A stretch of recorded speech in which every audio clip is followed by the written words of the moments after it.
কোটা সংস্কার আন্দোলন ঘিরে গ্রেফতারকৃত শিক্ষার্থীদের মুক্তি ও মামলা প্রত্যাহারের দাবিতে বাংলাদেশের বিভিন্ন জেলায় বিক্ষোভ করেছে শিক্ষার্থীরা। এই সময় বিক্ষোভকারীদের সঙ্গে পুলিশের সংঘর্ষ হয়। সংঘর্ষে পুলিশ সদস্য সহ বেশ কয়েকজন আহত হয়। বেশ কয়েকজনকে আটকও করে পুলিশ।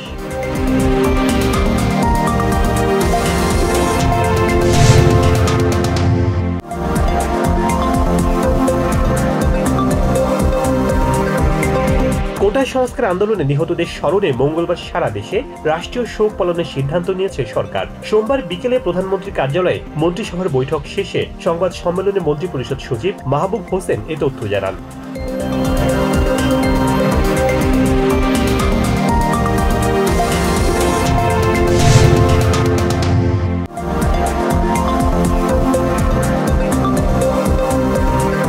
কোটা সংস্কার আন্দোলনের 6 সমন্বয়ককে গোয়েন্দা পুলিশের কার্যালয়ে খাবার খাইয়ে সেই ছবি প্রকাশ করাকে জাতিসংঘে মশকরা বলে মন্তব্য করেছে হাইকোর্ট। কোটা সংস্কার আন্দোলনকারীদের ওপর গুলি না চালাতে করা রিটের শুনানিতে এমন মন্তব্য করে হাইকোর্ট।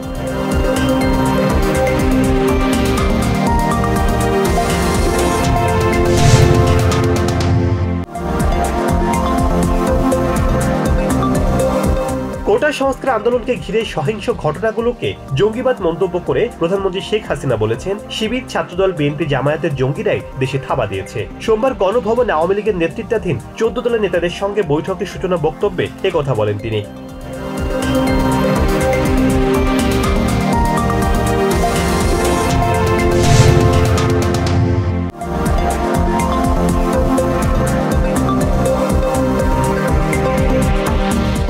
সাবেক স্বরাষ্ট্র প্রতিমন্ত্রী তানজিম আহমদ সোহেল তাজ বলেছেন, ছাত্রদের প্রাণের তুলনায় সম্পদ তুচ্ছ। সোমবার ডিবি হেফাজতে থাকা কোটা সংস্কার আন্দোলনের 6 সমন্বয়ককে দেখতে যান তিনি। শিক্ষার্থীদের সাথে দেখা করতে পারেননি সোহেল তাজ। ডিবি প্রধানের কাছ থেকে প্রশ্নের সন্তোষজনক জবাব পাননি বলে জানান তিনি।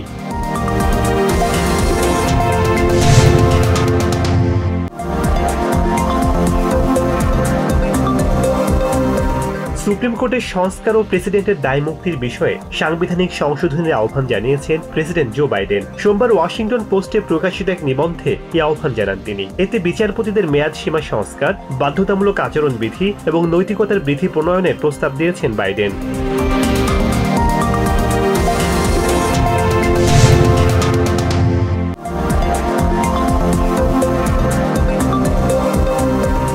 পেনসিলভেনিয়ায় নির্বাচনী সমাবেশে হত্যা চেষ্টার ঘটনা তদন্তে ভুক্তভোগী হিসেবে সাবেক প্রেসিডেন্ট ডোনাল্ড ট্রাম্পের সাক্ষ্য নেওয়া হবে বলে জানিয়েছে এফবিআই। সোমবার এফবিআইয়ের পিটসবার্গ ফিল্ড অফিসের স্পেশাল এজেন্ট ইনচার্জ কেভিন রোজেক একথা জানিয়েছেন। তবে ট্রাম্প কবে সাক্ষ্য দেবেন তা জানানো হয়নি।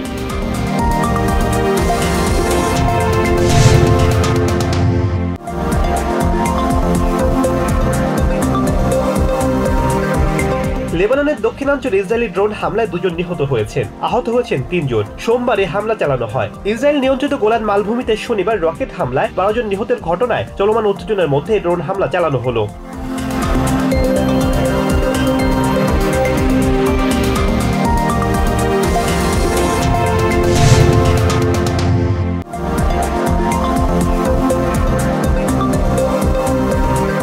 ব্রিটেনের মার্সিসাইডের ছুরিকাঘাতে 2 শিশু নিহত ও 11 জন আহত হয়েছে। সোমবার বেলা 11:30টার পর সাউথ পোর্টে এই ঘটনা ঘটে বলে জানায় ব্রিটিশ ইমার্জেন্সি সার্ভিস। এই ছুরি হামলার ঘটনায় এক সন্দেহভাজনকে গ্রেফতার করেছে পুলিশ। এই ঘটনায় উদ্বেগ জানিয়েছেন প্রধানমন্ত্রী কিয়ার স্টারমার।